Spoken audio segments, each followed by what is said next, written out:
Is Elon Musk going to arrest and imprison his political opponents? It's something that might actually happen. So apparently recently, the Trump administration launched Operation Whirlwind to investigate Democratic threats against Elon Musk. Now they use the word threats, so you would assume that, oh, they're talking about violent threats, I'm gonna beat Elon Musk up. People saying stuff like that. People, threatening to kill him maybe. So it's like, okay, that makes sense to investigate. But this is the Republican Party and the Trump administration we're dealing with here. They don't care about truth. They don't care about facts. So they're going to play fast and loose. They're going to just say people that don't like Elon Musk are making threats against him, basically. And we have something to substantiate that. So this is an article. They're going after a Garcia guy. This guy, he's in Congress since 2023, so a pretty new guy. And basically he said that Democrats should bring actual weapons to the bar fight. And they're like, oh, that sounds like a threat. Well, no, it's not. No, it's not. So he's comparing the, I guess you could say, relationship between the Democrats and the Republicans in Congress as a bar fight. It's not literally a bar fight. Everyone knows that. Republicans know that.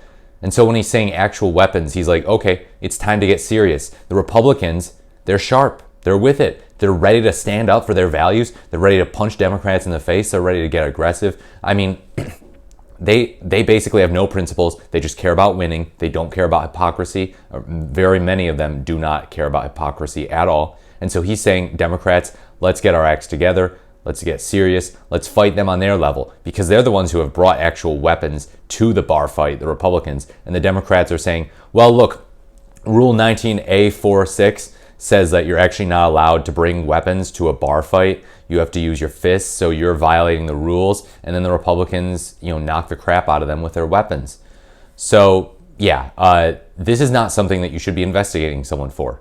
They are investigating him, even though that they know that what he was saying was not a violent threat. And they're just investigating him because he doesn't like Elon Musk. That's what it is when you get down to it. Chuck Schumer also apparently is under investigation. Schumer received a letter last month related to language he directed at Supreme Court Justices Neil Gorsuch and Brett Kavanaugh on March 4, 2020, according to the Washington Post. Quote, I want to tell you, Gorsuch, I want to tell you, Kavanaugh, you have released the whirlwind and you will pay the price. You won't know what hit you if you go forward with these awful decisions. Okay, you won't know what hit you. People say that all the time in a non-physical context. They don't mean that you're going to get physically harmed as a result of this. Also, this is from 2020. So, I mean, clearly they're not only going after people who make threats against Elon Musk. But the fact that they're going after this, really? He's saying you will pay in the public opinion. That's basically what he's saying. He's not threatening violence. It has been almost 5 years since he said that. Where was the violence, you liars? Where was the violence, you shameless liars? Nobody committed violence against them. They won't know what hit them because nothing even hit them. That's the problem. God, this is just... And Chuck Schumer, really?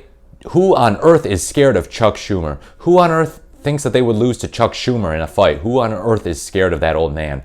I mean, that New Yorker who's just a very meek, nebbish Democrat, not even a staunch progressive. He's not calling for the guillotines out here for billionaires. What on earth are these people smoking? So they argued that Schumer's remark was made in a way that many found threatening. Many on the right. I haven't heard anyone on the left say, yeah, that sounds threatening. So they need to start speaking for themselves. It's just the right. It's just the hard right. They give uncharitable interpretations of almost everything that every Democrat says. They did it with Biden. They said that when he said semi-fascists, he was calling all Trump supporters fascists, even though he said just a subset of them. He said not all. He made very clear to say that. So these people are just going to call everything a threat. They're going to interpret everything in the worst possible way. And you know what? They might start jailing people as a result of it. This is insane. I mean, this is authoritarianism, textbook authoritarianism. And yeah, we see things like this in other contexts, where people label things, hate speech or misinformation as an excuse to censor things. And it's like, I don't support that. There are progressives who support things like that. I don't support things like that. But this is the right, going after speech, saying, oh, what you said was a threat, so we're going to go after you. No, it was far too vague. It is free speech Chuck Schumer exercises free speech. Garcia exercises free speech. You've got nothing on these guys. And Republicans have said far worse. They have. And they clutch their pearls over people giving an uncharitable interpretation of Trump's bloodbath remarks. Remember, I think in April or March of 2024, Trump said if he lost, there would be a bloodbath. Now, he was talking about the automobile industry in China beforehand. So conservatives quickly pointed out, you're cutting out the context here. He was talking about the automobile industry in China, not saying there's going to be physical violence and bloodshed, any of that stuff.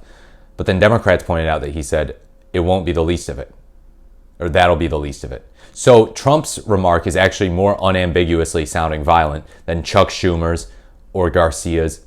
And yet, conservatives still defend that. If people started prosecuting Trump for saying that, they would clutch their pearls. They would be so mad. They would say, they're going after their political opponents. And yet, what are these people doing here? They're only going after Democrats. They're going after them for vague things that they say that are just, aggressive and being like, hey, let's light a fire under our butts and go after these Republicans, and warning the Republicans, don't play with fire. Don't overturn Roe versus Wade. Don't allow fascism and authoritarianism to triumph over democracy at the Supreme Court level. Seriously, stop. So that was the gist of what Chuck Schumer was saying. He's saying you're going to pay in the court of public opinion. You won't know what hit you. That's it. That's all it is when you get down to it. Do you see now why people say that Republicans, and Donald Trump in particular, are graded on a curve? How Democrats rarely say super objectionable things. When they don't say objectionable things, people go after them. But when they say genuinely objectionable things, they go absolutely bonkers. The right-wing media, the Republican Party go absolutely bonkers. They put them through the ringer. They don't let them have a break. And usually the Democrats end up apologizing. So I'm kind of glad that these guys haven't apologized, as you can tell. It's time for the Democratic Party to get a spine. And that's basically what Garcia was saying, too. It was like, hey, bring actual weapons to the bar fight. The Republican Party has weapons. You do not have weapons. You have your fists. And a lot of the times the Democrats seem too afraid to use them in a metaphorical sense. So, threats. We got to stop these people from making violent threats. We're going to investigate them. This is a terrible use of taxpayer money, by the way, because these aren't serious threats. These are joke threats. This is peanuts compared to what the Republican Party has said. I mean, they've also got a guy. I mean, their former governor of Montana, I think he's a current governor, but he ran for Congress, Greg Gianforte. He body slammed a reporter. Like, these people cannot clutch their pearls about Democrats being violent. They have violence coursing through their veins, urges to do violence coursing through their veins. The only thing that's stopping them is the law right now. I mean, they've got a majority in the House, majority in the Senate. What types of guardrails do we have going for us right now? I mean, we have some, but we'll be in a weird place 4 years from now. We will. We'll see what happens. Hope for the best. Let me know what you think about this development in the comments, this Operation Whirlwind thing. As always, please like, comment, or subscribe to the channel. Thank you so much for watching, and I look forward to speaking to you in my next video.